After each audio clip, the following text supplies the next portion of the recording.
Ispred hrama Svetog Save biće služen moleban podrške srpskom narodu u Crnoj Gori na Terazijama, odakle kreće litija do Vračara je i naša Sanja Bone. Sanja, da li je okupljanje počelo?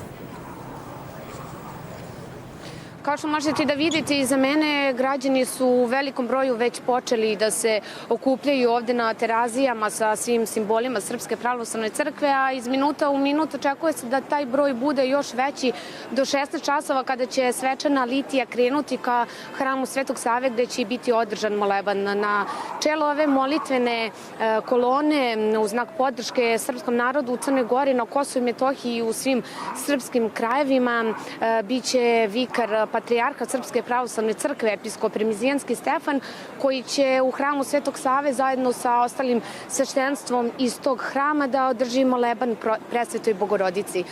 Takođe iz Srpske pravoslavne crkve pozvali su sve vernike i građani koji su u mogućnosti da se priključe ovom skupu i da zajedno uz zajedničku molitvu, ikonu i sveću i smirenu borbu doprinesemo jedinstvu i zajedništvu srpskog naroda. Takođe, ovom svečanom litijom i molebanom biće osveštan ceo grad i srpski narod, a nešto ranije je i srpski patrijarh Irinej uputio molbu Gospodu da urazumi sve ljude koji vode Crnu Goru da se prestane sa otimanjem crkvene imovine.